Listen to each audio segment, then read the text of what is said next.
Test.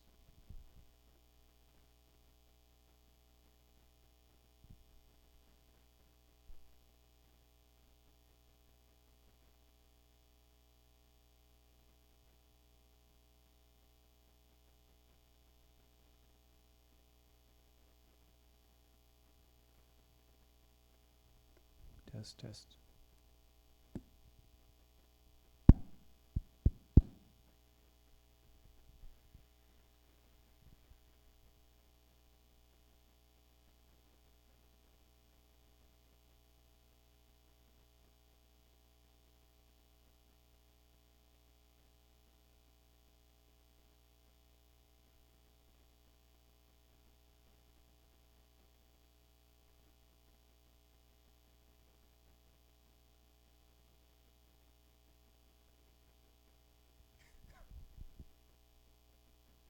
Test, test, test, test, test, test, test.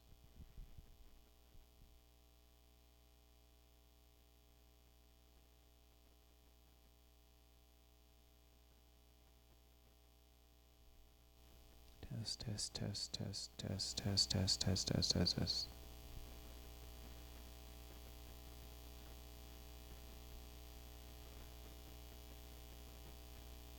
Check 1 2 3. Check 1 2 3.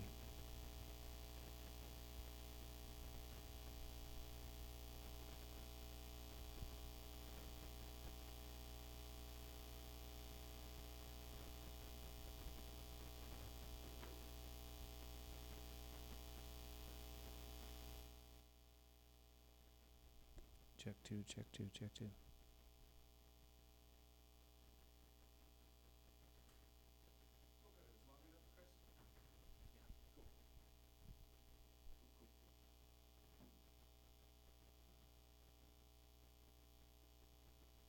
Check, check, check, check, check.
should get your bio.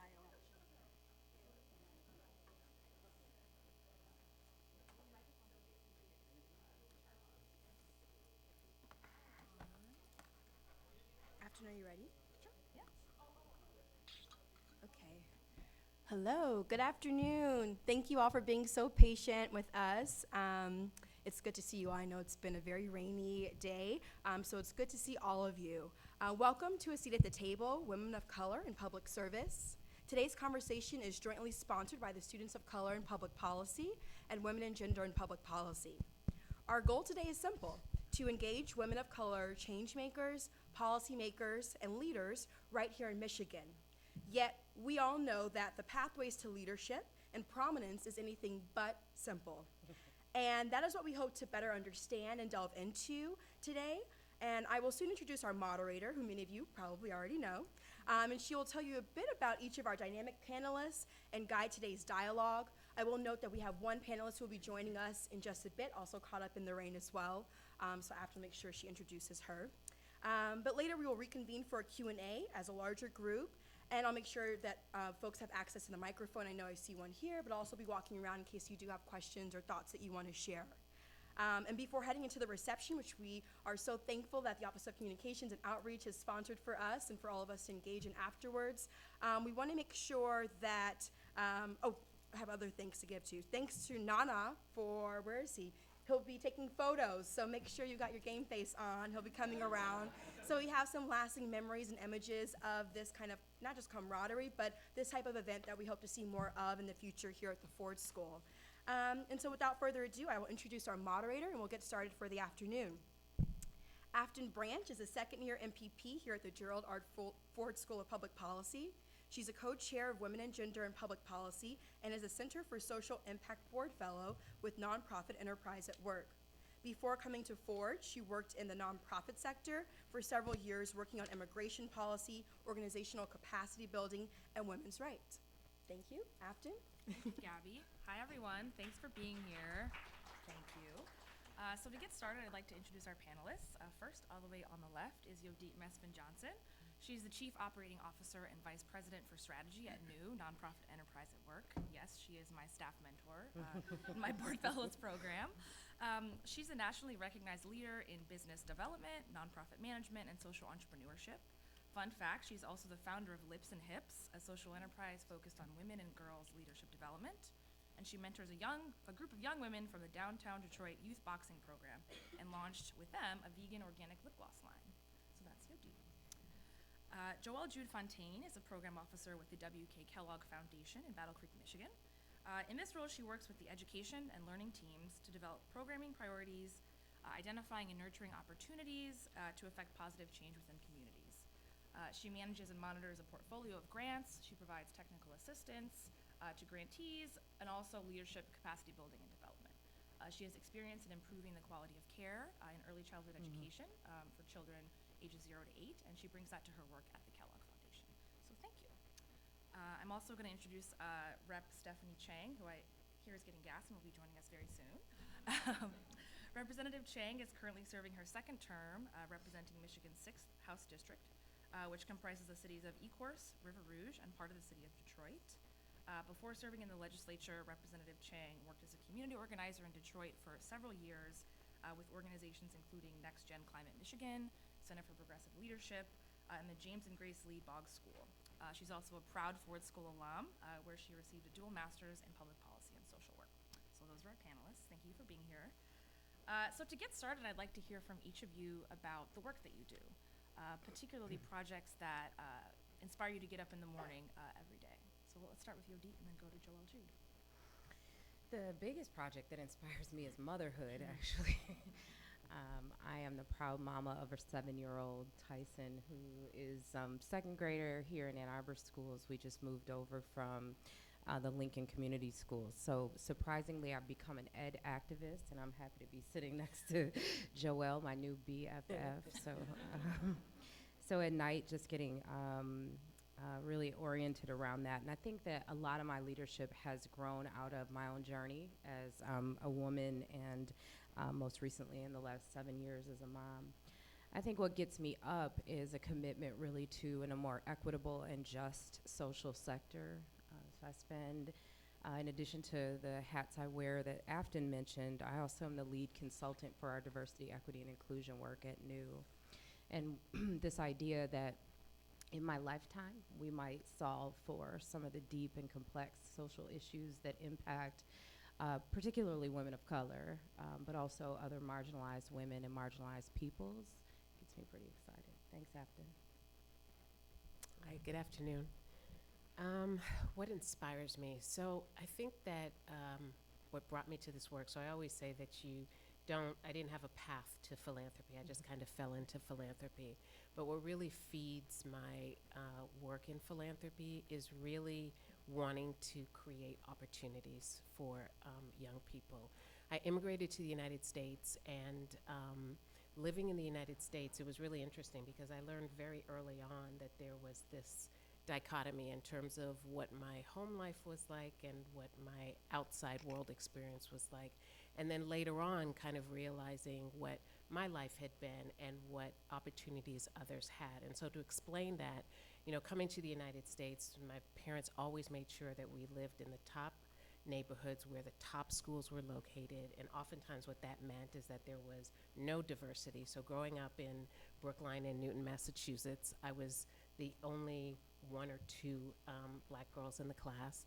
And what I found later on, however, is that when I started working with young people, is that the education that I had received and the opportunities that I had were just not afforded to everyone as liberally. And so I really became committed to ensuring that that just isn't the case, because I think that, a lot of the things that I overcame, it was simply because of the opportunities that were provided to me. I don't think I had any special talents that others couldn't have also accomplished these things.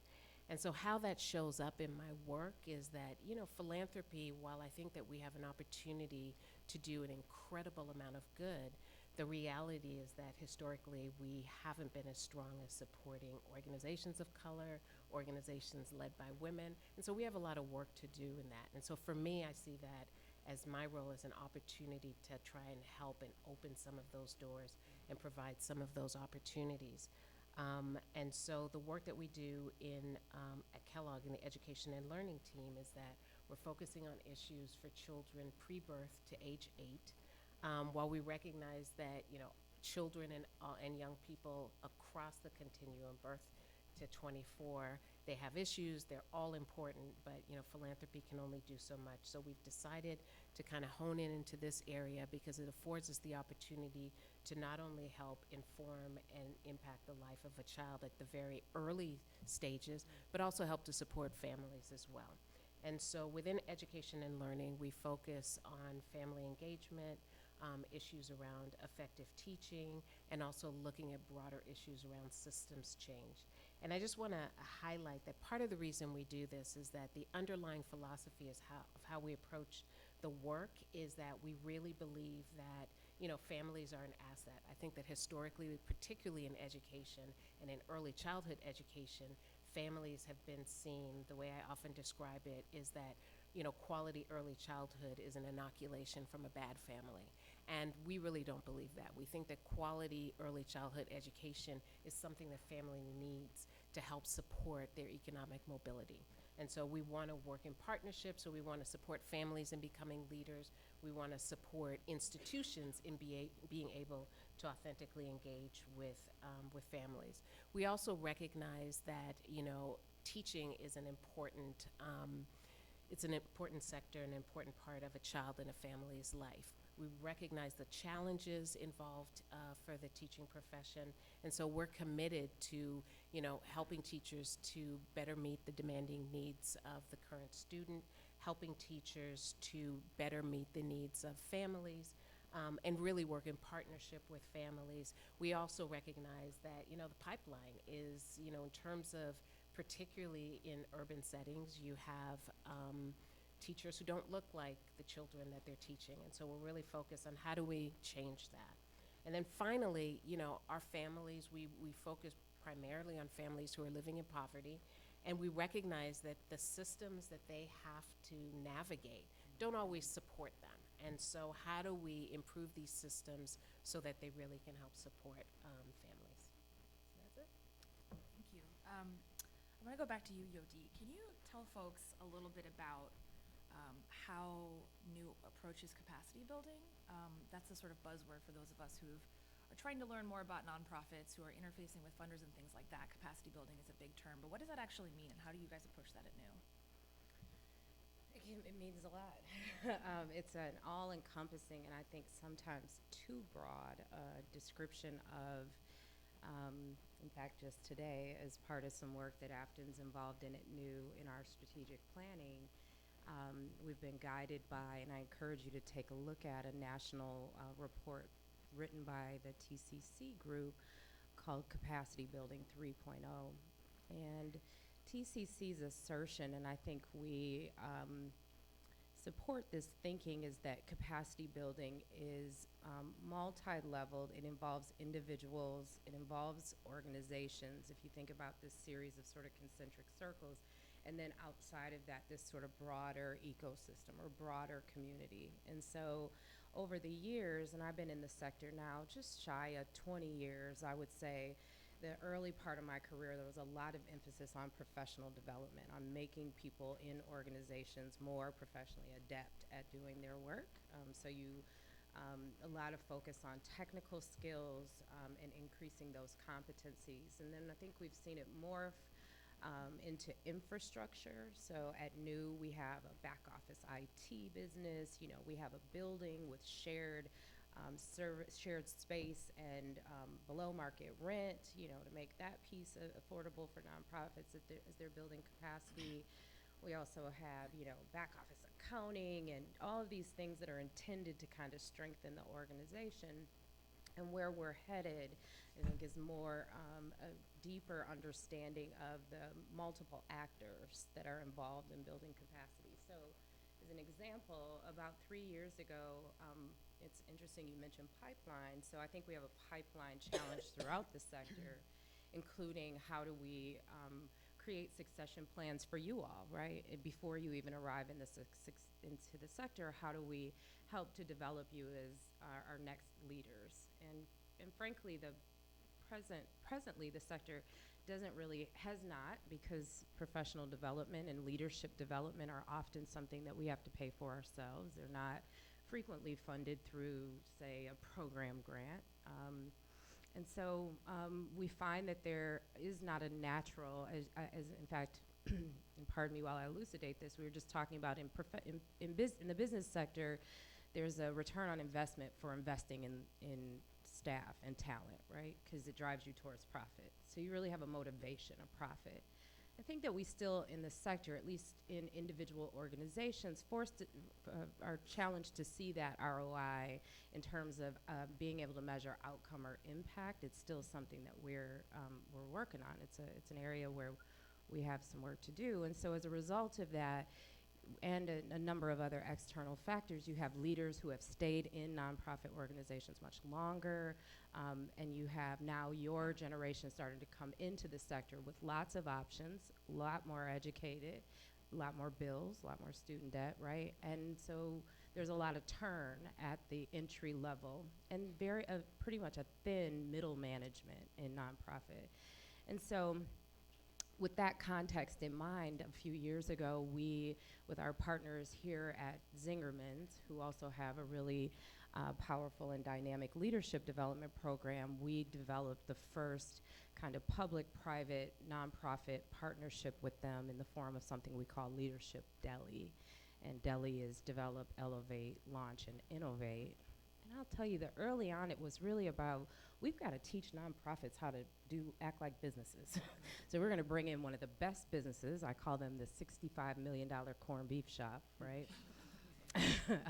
We're going to bring in the best business to teach nonprofits how, you know, to do these things. And we have learned so much, y'all. Not only was that not what needed to happen, but it also was not what happened. And instead, what happened is that when leaders had supportive space to be together, to develop their own skills, to develop processes and systems, and to learn new methodologies and new ways of thinking about the work that they were doing, they thrived in that environment. So when you ask sort of, what's new working on, I think where we see ourselves headed in the next 5 years is sort of doubling down on developing leaders, young leaders, existing leaders, leaders that don't have the titles and not the traditional education track, right? So community leaders, and we see them as being integral in those community-wide outcomes that I mentioned at the onset. And so how can we make sure that we're creating space for that? And also I'm excited that we're starting to blur the lines of a nonprofit versus a social enterprise or an impact organization, and thinking that there probably is also space to create some collision for leaders in multiple sectors to interact in the leadership program. So that's like the good side of it. The downside is I think we recognize that teaching 7 workshops over 7 months isn't necessarily a leadership development program. So what we're excited about is to partner with, the Center for Positive Organizations here and other true practitioners of leadership methodology and leadership best practice to help us get better. Thank you. Thank you. So one of the things that I'm job interviewing right now, the second year, and one of the things that keeps coming up in my interviews is relationship building. Everybody wants to know, how do you build relationships? What's your experience doing it?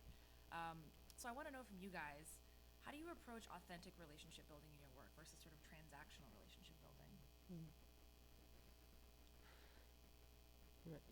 You want me to take it? Sure, give me a second to think about Okay, it. okay. So it's kind of layered in terms of how you ask the question. So I'll answer it 2 ways. I think that there's, maybe it's not layered, because I'm thinking how I work inside the foundation versus how I work with potential grantees, but maybe it's not really different. So I'll speak about the grantee part, because I think it's probably most critical for you guys to hear this part. So what I've learned in terms of authentic relationships, and particularly in this position that I have, because I recognize that being in philanthropy, there's a power dynamic. And so I walk into the room and I'm well aware of the fact that it's not really Joelle Fontaine, but it's W.K. Kellogg Foundation that has walked into the room, and the $9 billion that W.K. Kellogg brings into the room with it. And so recognizing this power dynamic, the reality is that, when you get into philanthropy, it's really hard to have authentic relationships, because it truly is about organizations that need to get funding in order to do this work, in order to employ folks. And so I always walk into a room kind of recognizing that and knowing that no matter how great the relationship is, that there is this tension. But given that, I think it's really important for me to walk into a room recognizing that I don't have the answer. Because you walk into a room, and I mean, you're in graduate school, you're taking stats, you're doing all of these different classes. I'm sure you've learned about so much about what are the answers that kind of ails the world and how to fix it. And I'm not dismissing that, but the reality is that when you start to engage with people, whether it be one-on-one, in larger groups, everyone comes with their own perspective, everyone comes with their own set of ideas. And so when I walk into the room, I recognize that I don't have the answer. So what I have is I have recommendations, I have perspectives, I have suggestions, I have ideas, and they're all informed by my personal life experiences. And so as a funder, I walk into a room, and the first thing I really want to do is I want to work on listening. I want to work on listening, and not listening to see, and sometimes it's hard because, you're challenged with, okay, does it fit the foundation's mission or not, even if you think it's great work. But nonetheless, you want to listen to really learn and to try to understand what the lived experience of, the individual, the organization, the community, whatever. And I think that for me is how you get to authentic relationships, because you have to be open to that. Because I push myself, because I believe that, whenever I walk into a situation and I have made grants where I'm like, I don't really think that's going to work, or based off of how I am, I don't really think that's going to go anywhere. But I make these grants often because I love the notion of my own opinions kind of being challenged, because I do believe that if you stay firm in this notion that you don't have the answers, then you're going to be opened to so much. And my responsibility is to constantly be looking for those organizations, those people who really are kind of bringing the change that's needed to the world. So that's kind of how I approach it, is really just being open and listening. Spot on. I appreciate all of your sentiments, and I echo them. I think the only thing I can add is something you said that I really valued, is that we are bringing our personal selves. And I think when I experience younger professionals, there's a veneer or an expectation that there's a veneer, because you've sort of been coached, right, to find a job, to look, to get a fellowship, to get into this school or this opportunity. And I've had the pleasure of working with lately really three with Afton, what I think are really authentic and genuine and also really talented women. And I think each of us humans is seeking a response from the universe that I see you. And so in building relationships through listening, through intentionality, and through authenticity, I'm trying to affirm for another human being, regardless of our titles, I see you. And then I will say that the best relationships are those where I'm in a position to serve. So I'm trying to think of how can I serve the relationship, not how can I take. And it doesn't always work out great. I mean, sometimes, the people don't have that same intention, but it works out wonderful for me, because I want to serve. I'm here to serve. And the other two values that I bring are trust and candor. So I hold in the highest regard the things that people share and talk to me about, both in relationship as a consultant to them, but also people I engage with in the community, my colleagues, my peers, my family, et cetera. I think you need to be able to trust folks. And I think part of how we determine if we can trust is always right there and available to us. So for women in this room, it's your intuition. And so I always encourage, I think the best relationships are guided by just our good old-fashioned instincts. And the candor is I'm willing to put it all on the line for the truth. And so I don't sugarcoat things with my clients. And I try always to speak with love, but being real, as we would say. So my clients count on me to give it to them straight, no chaser, right? But out of a place of love. And I think ultimately those things combined with what I heard Joelle say is just sage wisdom for building authentic relationships with anyone, really, but particularly folks you're meeting for the first time. Thank you. Well, welcome to Representative Chang. Thanks for being with us. Sort of bring you into this conversation, I'll ask sort of a double-barreled question. Talk to us a little bit about one project you're working on in the legislature that you're really excited about. And also, as a legislator, how do you approach building authentic relationships rather than sort of transactional type relationships? Sure. Well, thank you. And again, sorry for being so late. I ended up staying in Lansing a little later than I thought I would. And then with the rain and everything, it just took a little longer than I thought too. So, but happy to be here and happy Women's History Month. So in terms of some things that I'm excited to work on right now, there's a lot, but one thing is that I'm the new chair of the Progressive Women's Caucus in the state legislature, and I am excited about our work ahead, although it's an uphill battle, because although we have a small number of progressive women in the state legislature, there's a really large number of women of color, which is, I think, the biggest number that we've had before. And I also think that it's a really exciting opportunity to build on a lot of the excitement and new engagement from a lot of women across the whole state, and in my district and in a lot of other districts. There's a lot more people who are coming out, going to meetings, contacting their legislators about all types of issues, and marching and doing rallies and like starting indivisible groups, and it's just really exciting. So I'm hoping that we can draw on that to make sure that although a lot of attention is focused on the national level, to also try to bring some of that energy to state level politics and policy, because there's certainly a lot to push back on at the state level as well. And a lot of really great proactive things that we can be doing as women legislators who are committed to things like equal pay for equal work and earned paid sick leave, and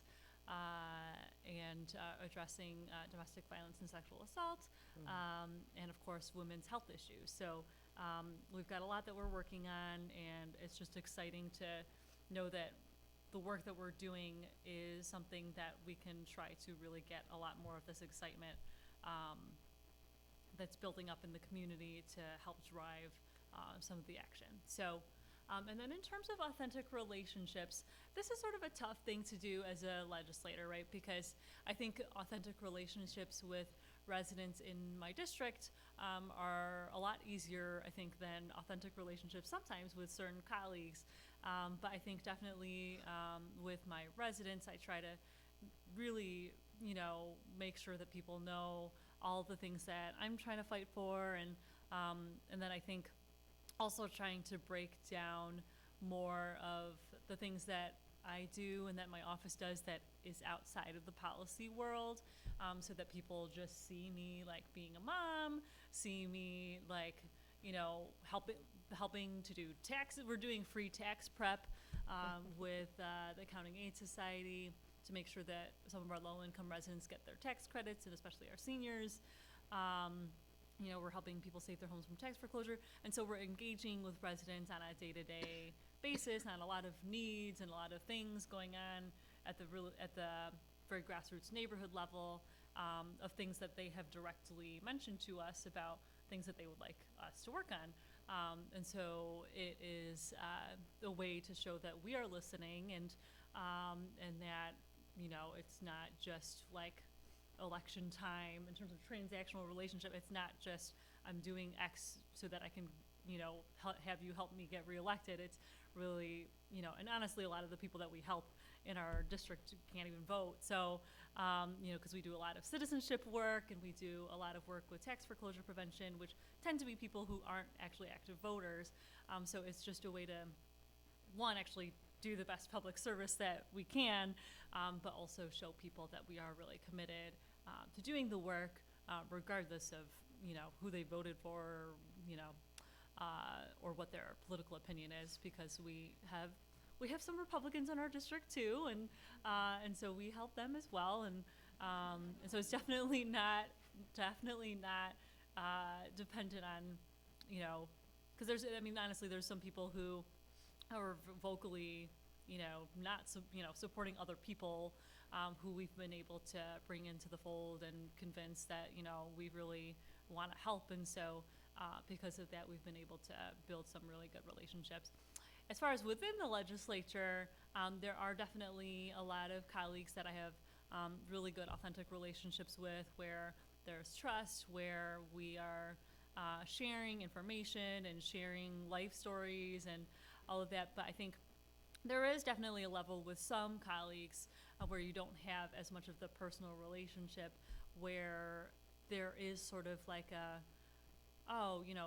you should come to my fundraiser and support, or, by your presence, or in order to get X, in order to get my bill a hearing and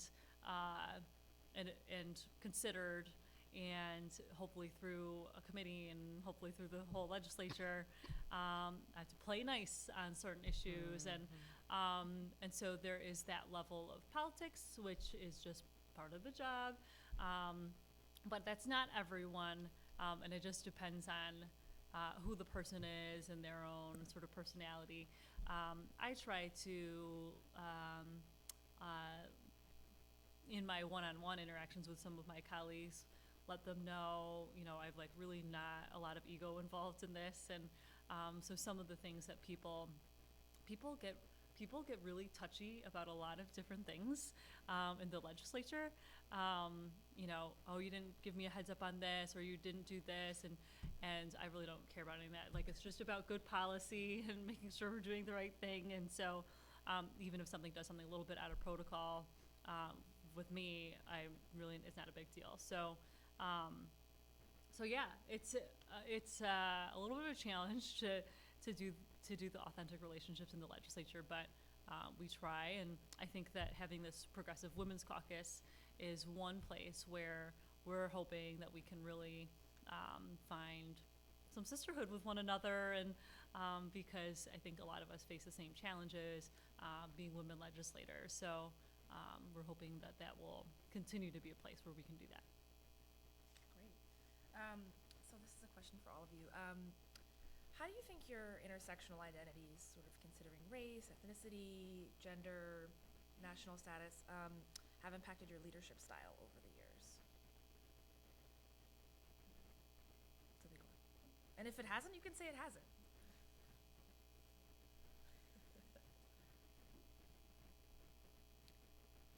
It's a big. I'll try. It's a big question, right? And I think it also depends on. I think what comes to mind immediately is having been in leadership, quote unquote, leadership roles professionally, at least a little bit longer. Your skin thickens. So it's difficult to be a woman in leadership. It's difficult to be a woman in leadership at home, right? I mean, like the systems are not set up to support us in a way. I am often challenged by. I've actually given up on work-life balance. That just doesn't exist. So I do try to work for work-life integration, but I find that a lot of times it's me who is on the short end of that stick in terms of self-care. As an activist, and I'm sure many of you are activists as well, it's really important to take care of yourself. I went to the doctor today. I'm 15 pounds heavier than I was this time last year. I have I'm a year into a new role. So I know, that my truth is that it's something I'm constantly navigating. My faith is an important part, and I think a central identity, this idea that I'm just being used, right, as a vessel, but frankly, it's challenging. And then in all of the different identities that I have, including, I would say my feminism is intersectional until you get home as a black woman, and then you're more of a womanist. I'm recognizing the oppressive nature or the oppression of black men and having to navigate that as a wife, and the mother of a black son and having to navigate that and how I show up at home for them. Those are really the areas of leadership I think about the most. My job is, as I said, it's my job, it's service. I also think about the girls I mentor and how to really, as you all say, keep it 100 with them, right? But to help them evolve, recognizing that it is the work of developing as a leader is evolutionary. And that you're never like, oh, I'm there now, right? You constantly strive. I think that I'm still challenged as often the only woman of color in a room, certainly the only woman executive at our team. That can be lonely at times. So those are maybe some reflections. Let me end on a positive note. I'm sorry. Thank you. I'm sorry. I will tell you that I developed Lips and Hips really as a response to, this is my leadership, a feminist leadership practice that I developed about 6 years ago. And it has this kind of tongue-in-cheek name, and our work is around working with women who are at these intersections, these identities the most. We center our work around women who are marginalized, really as an outlet. And so that's what I want to tell you is you own the outcome, right? You do have control over how your leadership unfolds. And so that I wrote leadership curriculum to work with women around their own personal development And I host immersive events with women where we can go and respite together. So there's this contrast of like the struggle and then making what you want and what you need. And I feel equally emboldened by both. Do you want to take, this is such a big question. I'm Is it still, really? yeah, It's Gabby's question. I'm still trying to process it. Because I just think it's this notion of how they influence your leadership. Because when I think about each, like when I think about myself as a woman, I think of myself as a Black woman, I think of myself, you know, as a Haitian American. I have all of these ways in which all of those identities influence who I am. And I think what I'm challenged with is kind of how they influence my leadership, because I have found this notion of leadership to be kind of tricky, because you asked this question of developing authentic relationships, and I think that where I have struggled is in being an authentic leader, because I think that sometimes, you know, the older you get and the longer you've been in this type of work, the less patience you have, because you've seen it. And you just keep saying to yourself, it's just not that hard. And it shouldn't be this hard.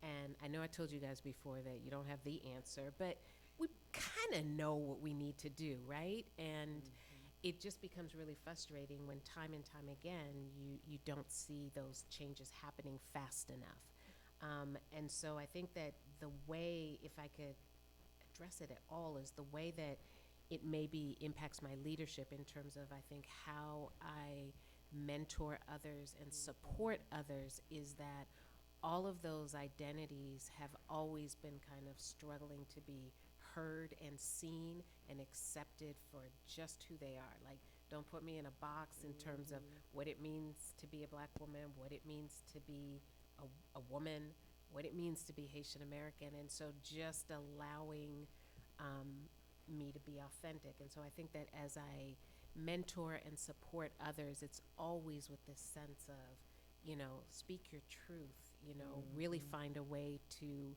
you know, push through some of these sticky areas that are unnecessarily sticky. You know, how do you navigate through situations where really what you want to say is kind of curse and just say, you know, whatever, but you have to be diplomatic, and Come on, you have curse, to Joey. think, you have to think systems, and you have to think long term, and you know, how do I influence the structure so that therefore no one else will have to go through what I'm going through right now, because we will have agreed upon rules and processes that will eliminate some of these situations. So I think that that might be how it comes up for me in leadership.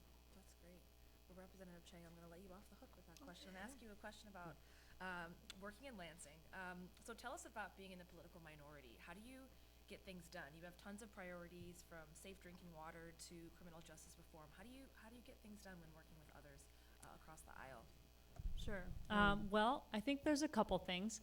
One, when I introduce legislation, I sort of have, there's like different buckets of bills. So there's the bucket of bills where I know it honestly isn't going to go anywhere, but it's just really important to reintroduce or introduce because they're important priorities for my district, and I need to speak out about these issues and just kind of see where it goes and hope for the best, and obviously work hard to advance them, but with the knowledge that we just don't have the numbers. And then there's a certain set of bills that is, you know, the bills that are a little bit more doable, that you can actually get bipartisan co-sponsorship for. So the way co-sponsorship works is that, you know, there's a lead sponsor on the bill. So say you know, my cumulative impact study bill, which is about air pollution, I'm the main sponsor on it, but then I get co-sponsors on it. Basically, people literally sign their name and say, you know, support this bill. And I have managed to get Republican co-sponsors on a lot of my bills. Usually, you know, like 2 or 3 or 1. Just kind of depends on the bill and who I'm talking to. And I end up going to the same couple of people a lot.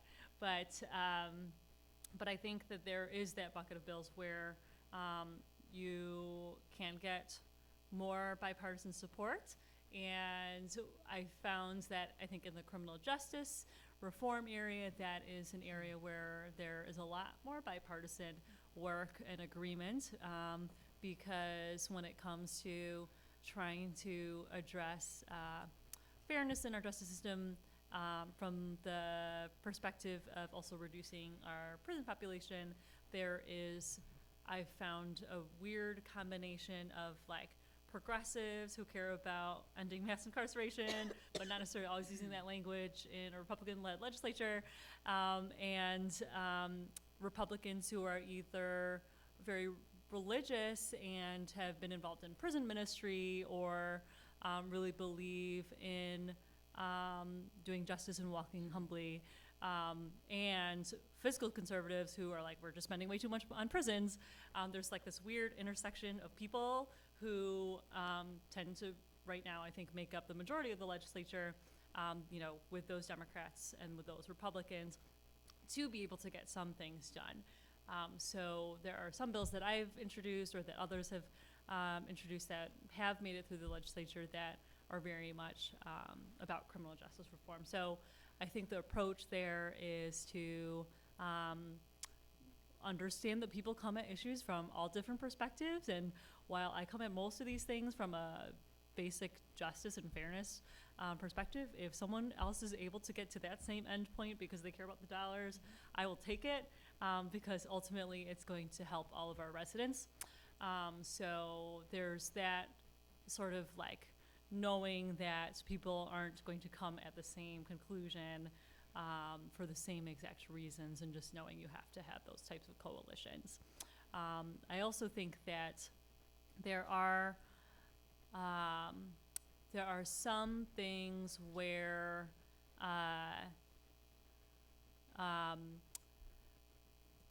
so I have a bill that's going to come up in April in the House Education Committee related to charter schools, but it's not like a anti-charter bill. It's like a reform thing that I won't go into details, but basically I have actually I've been working with MAPSA, which is one of the lead charter organizations, and they are so excited to be working with a Democrat on a bill, and it's a really good bill that I think will probably go through with a lot of support on both the Democratic and Republican side. So just trying to find unique opportunities, and then also knowing that people may have different reasons to support, but finding those reasons and trying to address them.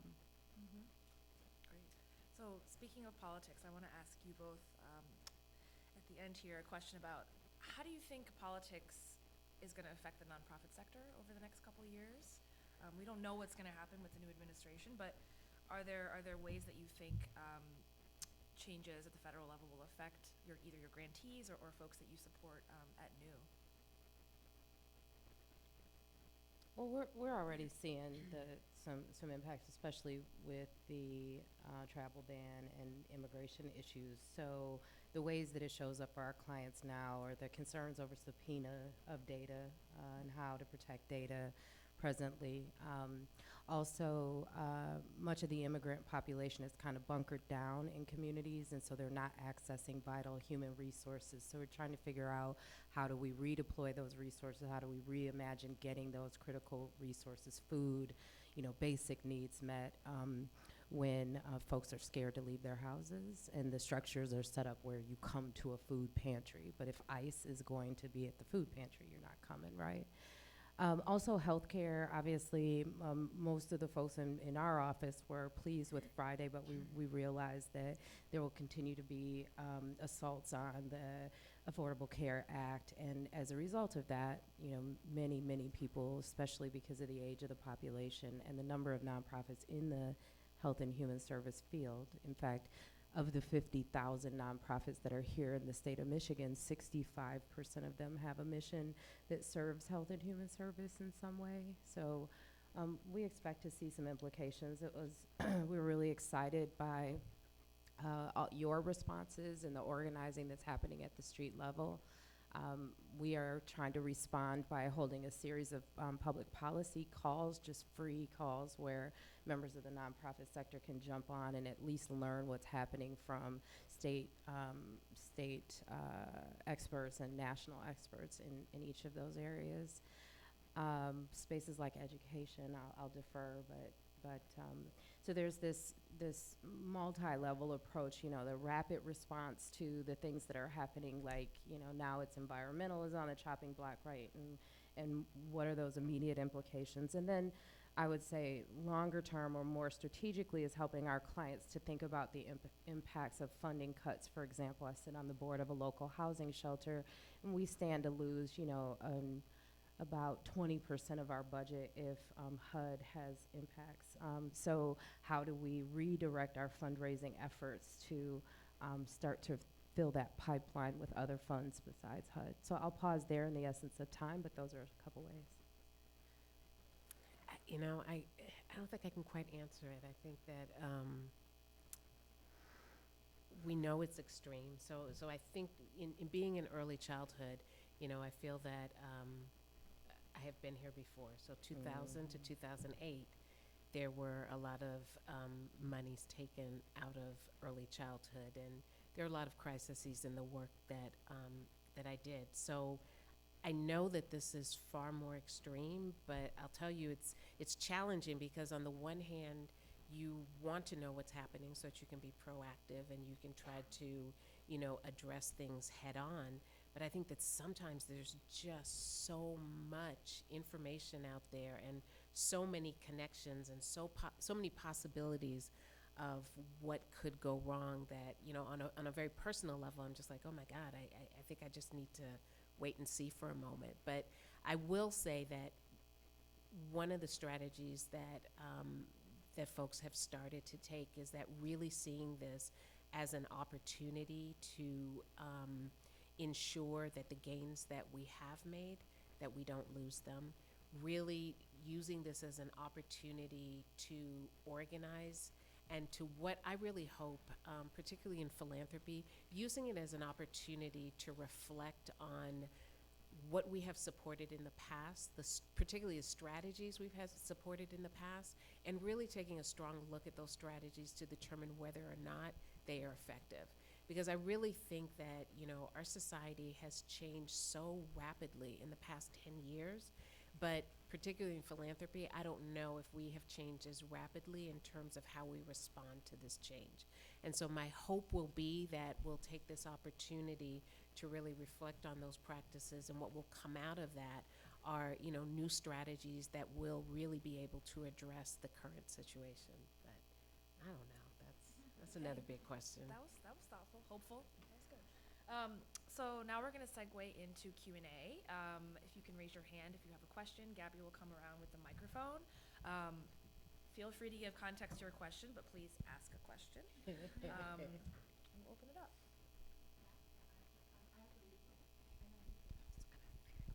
Hi everyone, thank you so much for coming. My name is Carmen. I'm a first year's master's student here. So in public service and in progressive circles, I have seen a pattern of white people heading organizations or causes for people of color.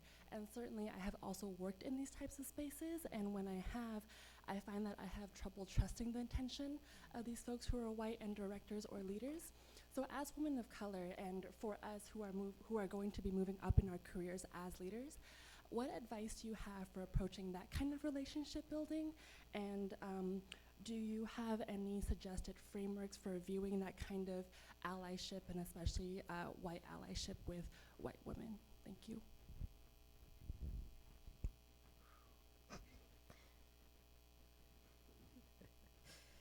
So the question is how to address that. So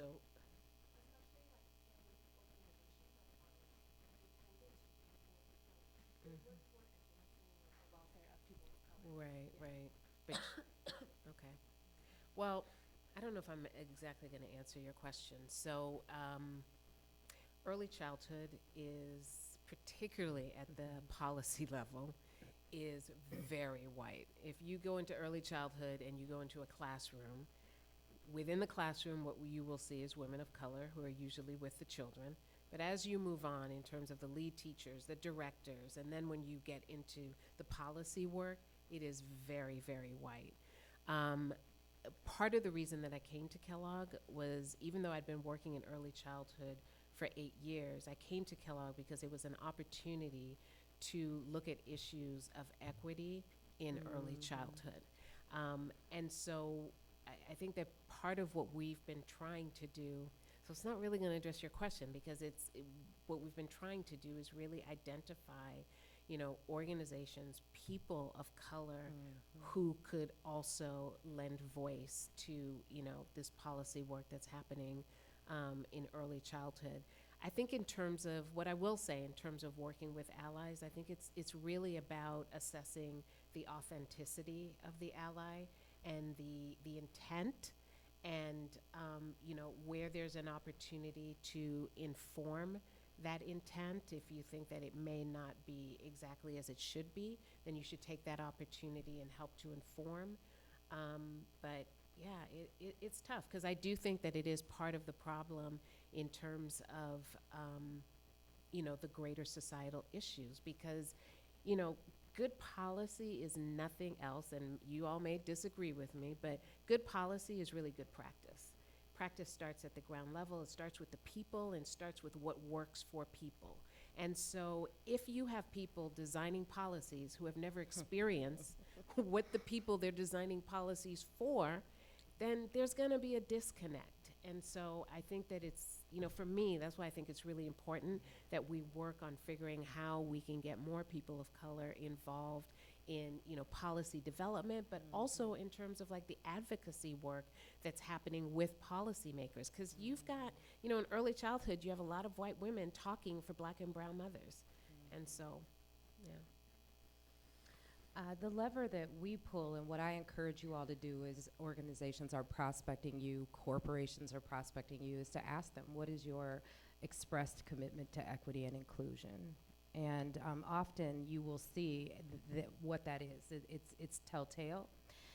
It doesn't mean that you would opt not to work in an organization, but then it becomes a place where we can, what you're asking for, what you're looking for can take root if it doesn't exist. And so that really is the work that I do in terms of DEI, is first asking nonprofit boards to make a commitment to express, to write, and to articulate a vision and a policy for equity for the work in their organization. And typically, if you can plant that root, that seed there, then it flourishes throughout the organization, because then you can begin to look at the resources, the donors, the operations, the policies, et cetera.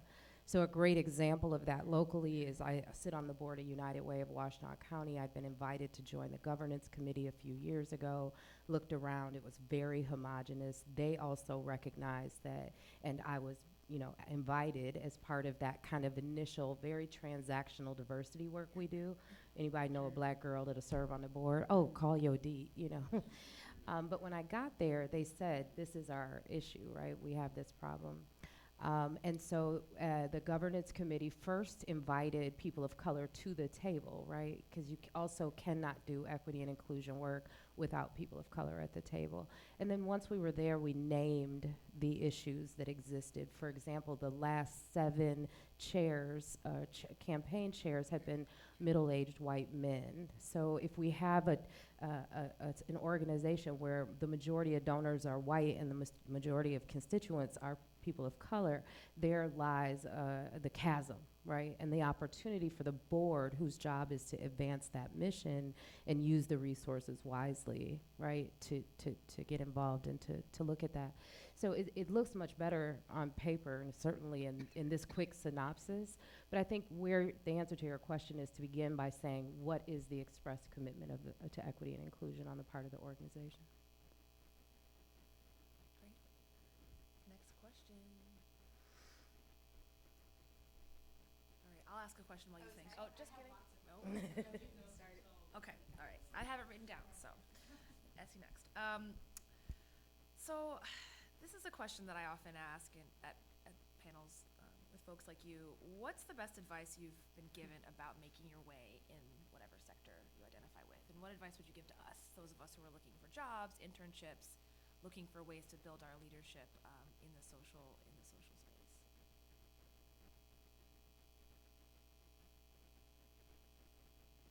No advice? I mean, not without sounding cliche, right? I mean, you know, I'll tell you what's worked best for me is to relentlessly pursue what I love, to do work that I would do for free, right? And to never compromise my values. And I did that a lot in my early career. I went to work for a Fortune 100 company, and, you know, I paid off some debt. I get that, right? But I feel like I sold my soul to the devil for those 4 years, you know? So I wouldn't do that again. And then create a vision for yourself. I've been doing a lot of visioning work lately, and I think imagining that future desired state is really powerful. What is it? Where are you trying to go? So I wanted to be Oprah. Didn't work out. Didn't even get close. This might be about close to it. But then, like, part of that was, it was just, like, big and broad. So I would like to invite you to imagine what the next 3 years look like, or the next year, and then look a little further out at 10 years, and then use that like a blueprint, you know, come back to it, not as a grade or a check, oh, I did that, I didn't do that, but really, like, how am I advancing towards my best and highest self?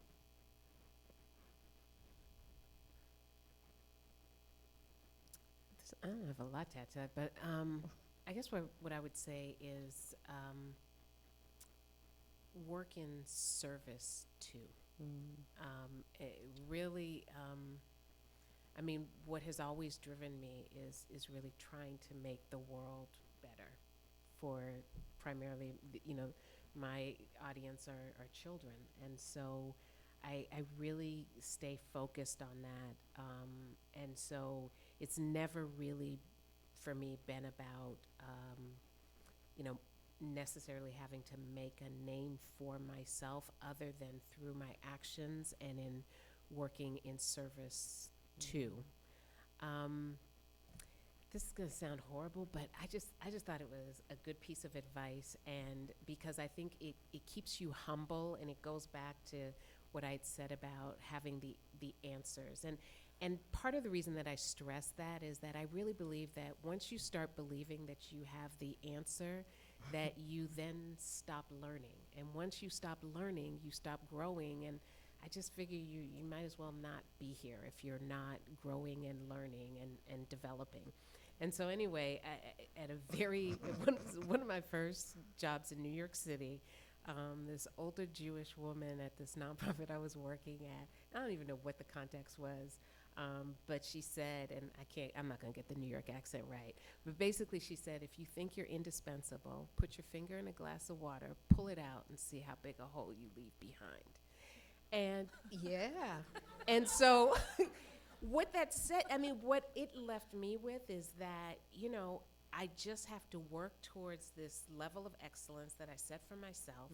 I can't come into an organization, a community, any place, you know, thinking that I am going to have the answers for these people or the people, no matter how educated I am, and that every day at this work, I can learn something new. I mean, I love it when I go out there and I meet, you know, new potential grantees, and there's just a completely new way of doing things that can just make the world a better place for folks. So, so I'll leave it with that. So two things. So when I was deciding whether or not I wanted to run for office, there was like a 6-month time period of like, no, I'm not going to run when I was asked, and then like yes, and then no, and then back to yes, and back to no, and then eventually ended up at yes. I've met with like a bunch of different friends and mentors, and one of my friends, when we sat down for coffee, she was saying, well, in order to like help make this decision, why don't you think about, you know, if you're going to serve in the House for 6 years, but you're thinking, why don't you think about, well, what would you be doing if you didn't run for office, and what is the level of the impact that you would be able to make for your community in that other route, you know? And so that is one of the questions that did help propel me to decide to run for office, because originally, you know, my plan was, after graduating from the Ford School in the School of Social Work, was to go back into the nonprofit field and continue my advocacy on different civil rights and social justice issues, which I realized I can do later too, and it's always going to be my home to, you know, go back to that kind of work. And serving in the State House for 6 years, because we have term limits and you can only serve 6 years, is a great opportunity to try to make an impact in a different way. And it's not a career choice. It's a sort of a short-term thing that I can do to try to raise the level of, you know, the voice that I can try to lift up for my residents. And so that type of question of, you know, what is the best way, if I'm not going to do this, or looking at your different options and seeing, well, what is the impact I'm going to be able to make to be able to help make that decision. And so I think that did help me figure out, like, okay, I should do this because this is a way to make a bigger impact for a short amount of time. So, but then I think, you know, just being persistent and sometimes also not having a plan, I think is okay, because, you know, I had a whole bunch of different plans that did not really end up being what ended up happening. You know, when I graduated from undergrad, I had a union organizing field placement lined up, which would have taken me out of state, and it would have been a great opportunity, but it was short term. And but then so this was in 2005. I graduated from undergrad in 2005. And then at the same time, I knew that Wardell Connerly was likely to bring his anti-affirmative action initiative to Michigan. And I feel like affirmative action has been a huge benefit to my education here. And so I, you know, decided, okay, well, I do have this job lined up, but this is something I'm passionate about. And why don't I try to reach out to this organization to see if I can get involved as a volunteer, and maybe that might turn into a job. And so I took a risk by giving up this job that was, like, for sure, like, actually a paycheck. But I started volunteering with this organization to try to help, you know, educate folks about the benefits of affirmative action, and while also doing something. I worked at an after-school daycare part-time in order to be able to pay the bills, and then that volunteer work with the campaign ended up turning into a job. So I think, like, having a plan is good, and definitely try to plan, but then also being flexible and then pursuing things that you're really passionate about, I think will lead you to opportunities, especially when your work ethic and your commitment and your determination will show. And then I think that just, I guess the overall message is, like, try not to be too set on your plan, because a lot of things can change, and opportunities may arise, and that type of, and being persistent and finding ways to connect with people to explore opportunities that may not even exist on paper yet is really important, and especially opportunities with women leaders. So finding women leaders that can sort of that you can ask, and who knows where the relationship may go, and that turn into a mentorship type relationship, and which might turn into a job, and in the future. So being open. Back to you guys.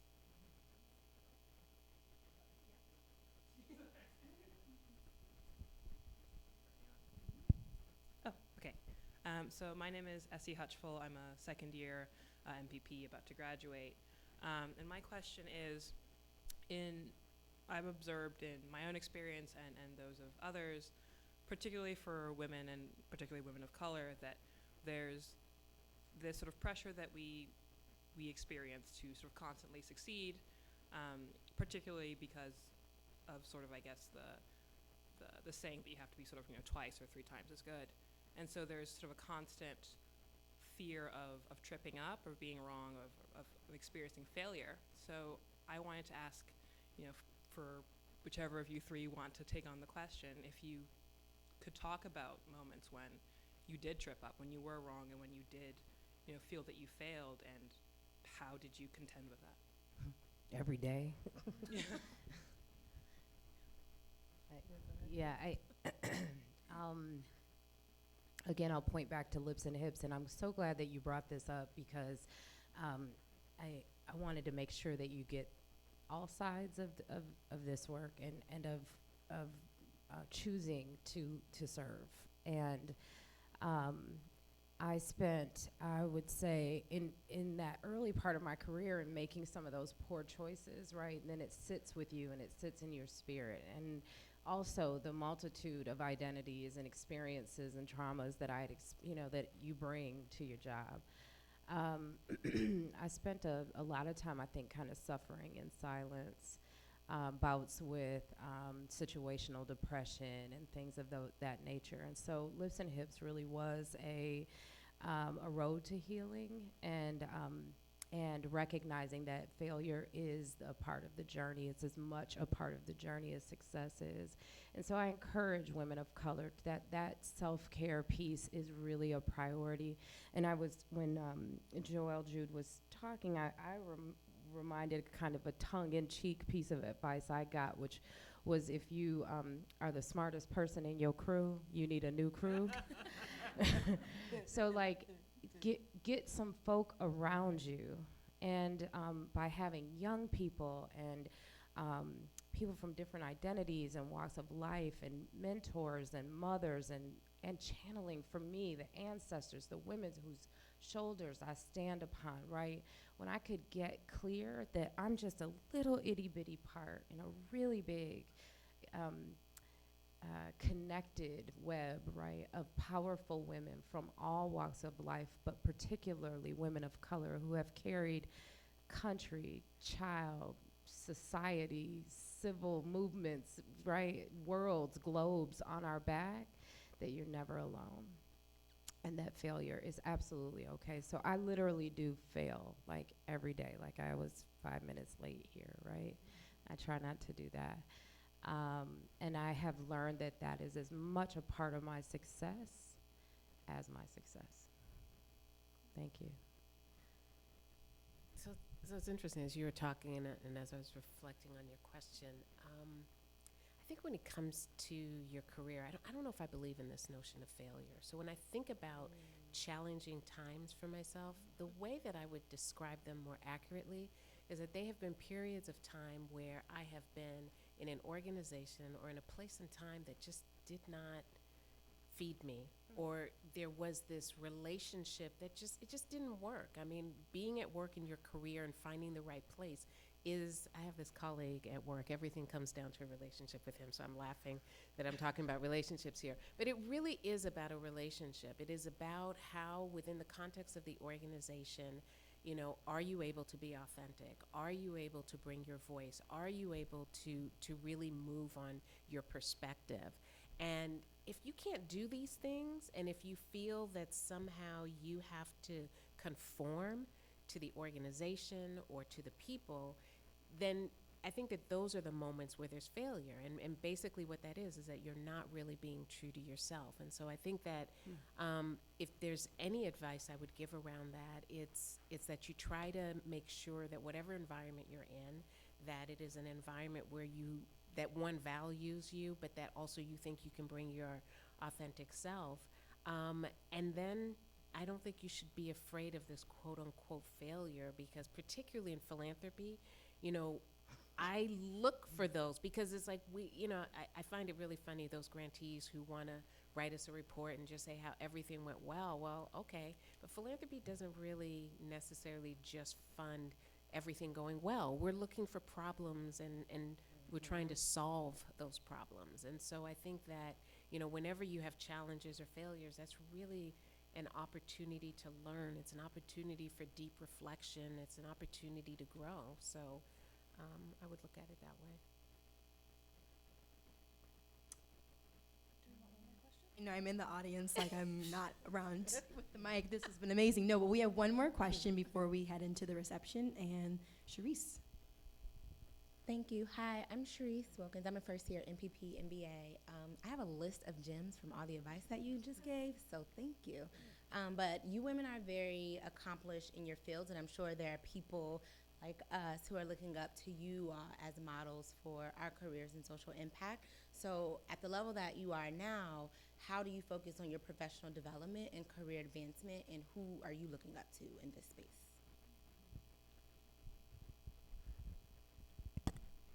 I'm like a huge fan of Kamala Harris. I'm like, I've never met her. I like follow her on Twitter. I like constantly retweet her.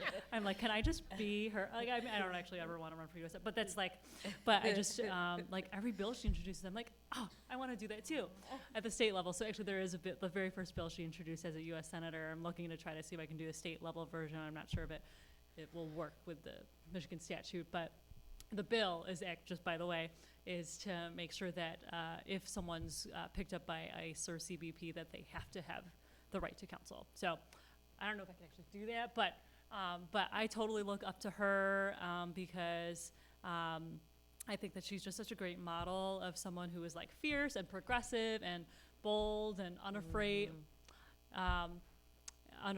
to tackle really challenging issues. And she's had a great career in California and now at the national level, and hopefully there will be future.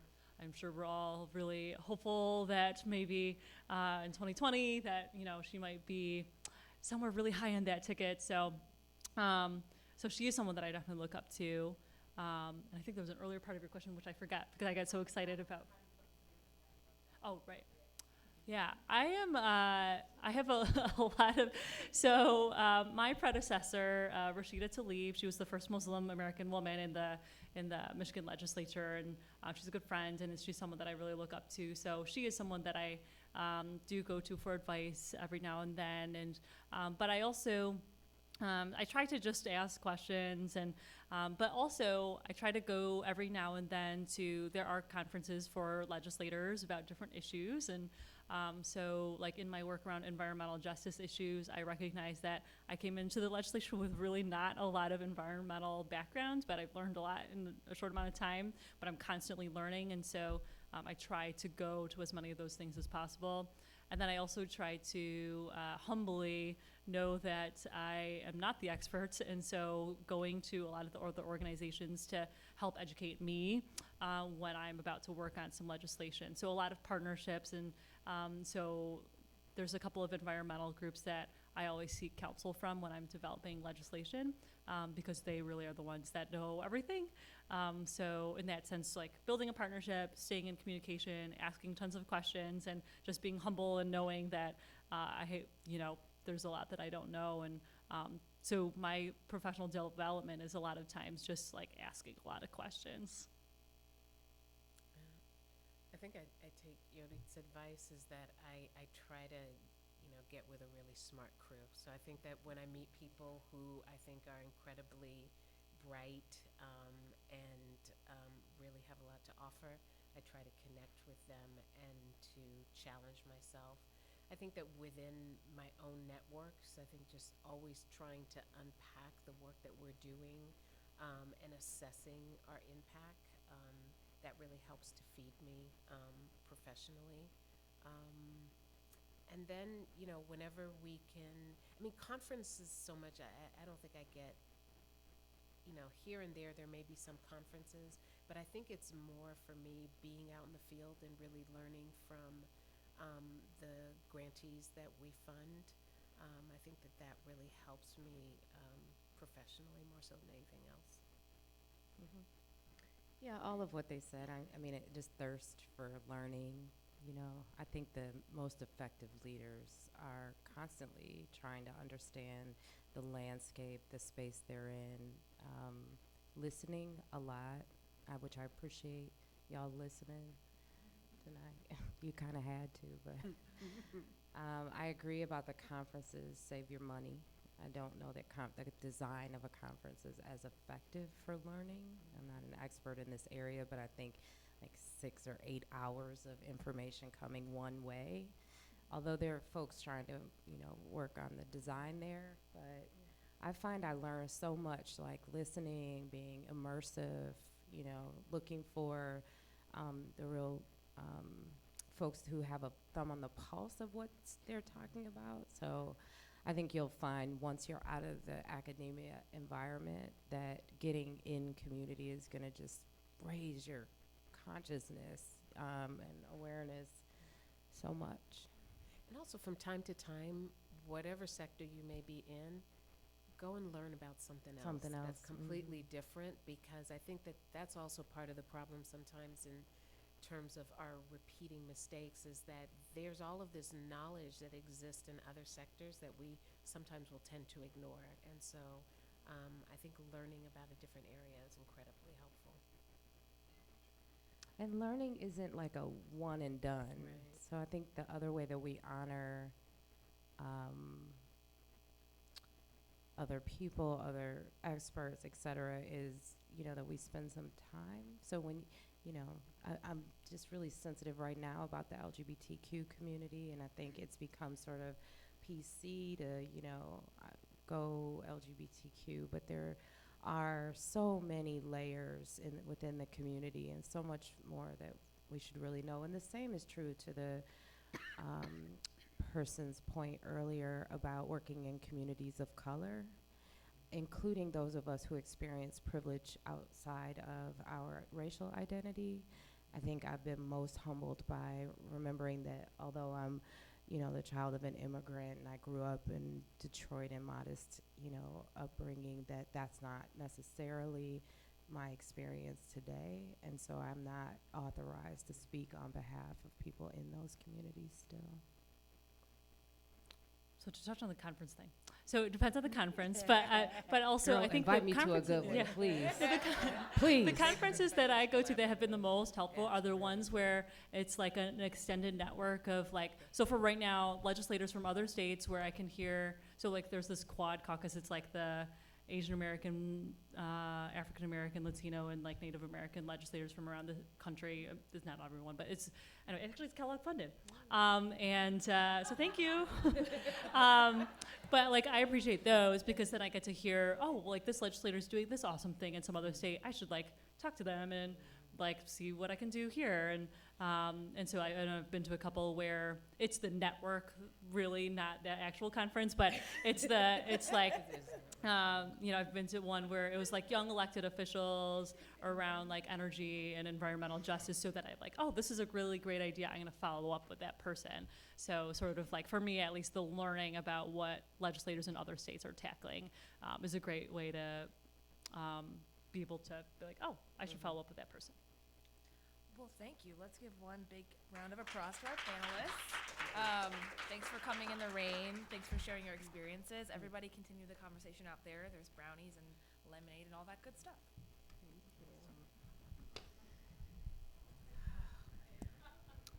Cool. This was good.